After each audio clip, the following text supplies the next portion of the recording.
بسم اللہ الرحمن الرحیم نحمده ونصلی ونسلم علی رسوله الکریم اما بعد. آج جمعۃ المبارک ہے، رمضان کا مہینہ ہے، اور خاص طور پہ چند اعمال جو میں ذکر کر رہا تھا رمضان المبارک کے حوالے سے. یہ عمل بھی رمضان کے ساتھ خاص نہیں ہے، لیکن چونکہ رمضان کے اندر کچھ عام طور پہ لوگ نماز کے لیے، مسجد کے لیے، عبادات کے لیے، تسبیحات کے لیے وقت خاص طور پہ نکالتے ہیں، تو اس وجہ سے یاد دہانی کے طور پہ آج اس کو ذکر کر رہا ہوں. نبی کریم صلی اللہ علیہ وسلم نے ایک مرتبہ حضرت عباس رضی اللہ تعالیٰ عنہ جو آپ صلی اللہ علیہ وسلم کے چچا ہیں، ان سے فرمایا کہ چچا جان، میں آپ کو ایک ایسا ہدیہ دینا چاہتا ہوں جو آپ کے لیے 10 خدمتوں سے بہتر ہے، یعنی اس سے آپ کو 10 منفعتیں یعنی 10 نفع حاصل ہو سکتے ہیں. اور کہا کہ یا رسول اللہ ضرور فرمائیے. تو آپ صلی اللہ علیہ وسلم نے فرمایا کہ میں تمہیں سکھا رہا ہوں صلاۃ التسبیح. صلاۃ التسبیح اتنی اہم چیز ہے کہ تمہیں چاہیے کہ تم روزانہ اس سے پڑھو، اور اگر روزانہ نہ پڑھ سکو تو ہفتے میں ایک بار، اور ہفتے میں ایک بار نہ ہو سکے تو مہینے میں ایک بار، ورنہ برس میں ایک بار، ورنہ زندگی میں ایک بار ضرور پڑھ لینا. اور اس سے کیا ہوتا ہے، اس سے بہت سے گناہ معاف ہو جاتے ہیں، اور اس وقت تک جتنے گناہ کیے ہوتے ہیں اللہ تعالیٰ وہ سارے گناہوں کو معاف فرما دیتے ہیں. حدیث طویل ہے، لیکن اس کی منفعتیں جو آپ صلی اللہ علیہ وسلم نے فرمائی کہ 10 فائدے ہیں، یعنی 10 خدمتیں ہیں، اور وہ کتنے ہیں ان کو انسان گن نہیں سکتا کہ وہ کتنے بڑے ہو سکتے ہیں. تو صلاۃ التسبیح ماشاءاللہ سب حضرات کو آتی ہوگی، لیکن ایک یاد دہانی کے طور پہ اس کو میں طریقہ کار اس کا عرض کر دوں کہ صلاۃ التسبیح تو جیسے آج جمعے کا دن ہے، اور جمعے کے اعمال میں یہ ہے کہ مسجد جلد جانے کی فکر کرنی چاہیے. ہمارے گھر کی خواتین جو ہیں انہوں نے گھر کے اندر جو اپنی جائے نماز رکھی ہوئی ہے، اگر نہیں رکھی تو بنانی چاہیے کہ 2-3 جائے نماز رکھ کے ایک جگہ مخصوص کر لیں، کس جگہ نماز پڑھنی ہے، اسی جگہ تلاوت کرنی ہے، اسی جگہ تسبیح کرنی ہے، اسی جگہ تلاوت کرنی ہے. تو اس جگہ کو مخصوص کریں، تو اس جگہ کو جا کے آباد کریں. آپ صلی اللہ علیہ وسلم نے فرمایا کہ جو جمعے کے دن جتنا جلدی آ کے مسجد کو آباد کرتا ہے اللہ اس کو اسی طرح اجر عطا فرماتے ہیں، جیسے ایک اونٹ صدقہ کرنے کا اجر عطا فرماتے ہیں جو سب سے پہلے آ کے مسجد کو آباد کرتے ہیں جو لوگ. پھر اس کے بعد جو ان کے بعد آتے ہیں، جو ایک جماعت بعد میں آتی ہے، تو اس کو گائے صدقہ کرنے کا. پھر اسی طریقے سے آہستہ آہستہ کم صدقہ ہوتا جاتا ہے. تو مسجد جلد آنے کی فکر کرنا یہ جمعے کی سنتوں میں سے ہے. اسی طریقے سے جب مسجد جلد آتا ہے تو تلاوت کر سکتا ہے، تسبیحات پڑھ سکتا ہے. تو صلاۃ التسبیح بھی جمعے کے دن خاص طور پہ پڑھ سکتا ہے کہ اس میں انشاءاللہ زیادہ فوائد حاصل ہوتے ہیں.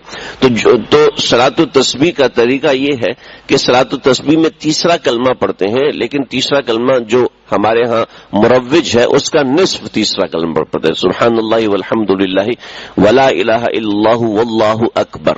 یہ ایک تسبیح ہے، اس تسبیح کی وجہ سے اس نماز کو صلاۃ التسبیح کہتے ہیں.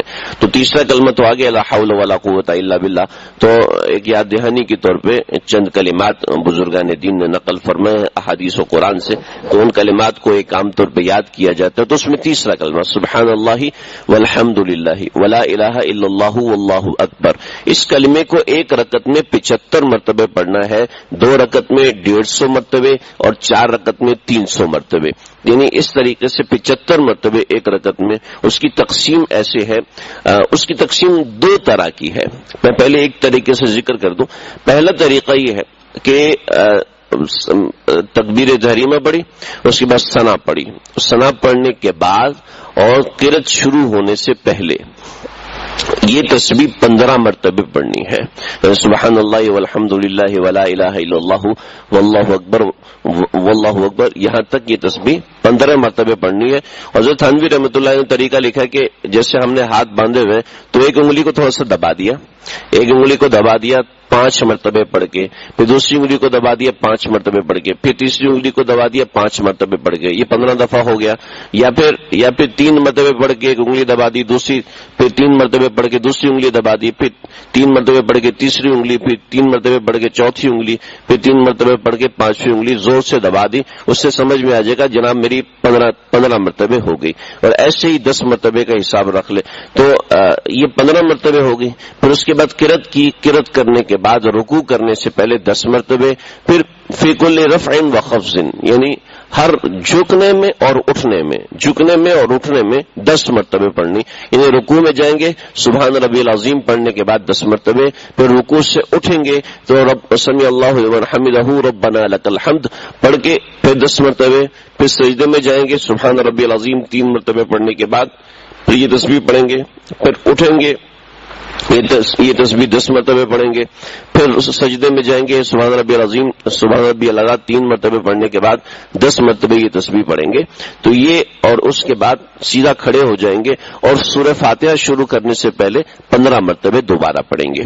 یہ ایک روایت کے مطابق تفصیل ہے. اور دوسری روایت میں کہ بالکل شروع میں یعنی سورہ فاتحہ پڑھنے سے پہلے نہیں پڑھیں گے بلکہ دونوں سجدوں کے بعد بھی 10 مرتبے 15 مرتبے پڑھیں گے اور 15 مرتبے پڑھنے کے بعد پھر اٹھ کے دوبارہ اگلی رکعت میں کھڑے ہوں گے اور سورہ فاتحہ پڑھ کے پھر اس طریقے سے تسبیح شروع کی جائے گی. تو یہ طریقہ کار صلاۃ التسبیح کا ہے. لیکن آسان طریقہ کار جو ہمارے مشائخ نے بھی ذکر کیا وہ پہلا طریقہ کار ہے. دونوں طریقے حدیثوں میں آتے ہیں. تو سمجھ لیں کہ فاتحہ سے پہلے 15 مرتبے اور قرأت کے بعد یعنی فاتحہ کے بعد سورت ملائی اور سورت ملانے کے بعد 10 مرتبے، پھر رکوع سجدہ، ان سب میں 10 مرتبہ کرنے سے یہ 75 مرتبے ہو جاتی ہے یہ تسبیح. تو اس تسبیح کی وجہ سے اس کو صلاۃ التسبیح کہتے ہیں اور یہ اس کی فضیلت اور فوقیت ہے. تو صلاۃ التسبیح کا معمول بنانا چاہیے کوشش کر کے ہر ہفتے، ورنہ رمضان کا مہینہ ہے اس کے اندر خاص طور پہ کچھ اہتمام کر لینا چاہیے. اور اس ہفتے میں یہ ذہن میں رکھیں کہ یہ رمضان کا دوسرا ہفتہ ہے، رمضان کا دوسرا جمعہ ہے، تو اس جمعے میں خاص طور پہ کوشش کر کے اس کا اہتمام ہو. پھر آخری عشرے کے اندر بھی اللہ نے توفیق دی تو اہتمام ہو. ورنہ یہ صلاۃ التسبیح زندگی میں معمول رکھنا چاہیے کہ ہر ہفتے میں ایک بار پڑھ لی جائے، ایک اپنی ترتیب بنا لی جائے تو انشاءاللہ بڑا نفع ہوگا. تو یہ بڑا مبارک عمل ہے، نبی کریم صلی اللہ علیہ وسلم نے جس کو تعلیم دیا ہے اس کا اہتمام کرنا چاہیے. اللہ سمجھنے کی اور عمل کرنے کی توفیق عطا فرمائے.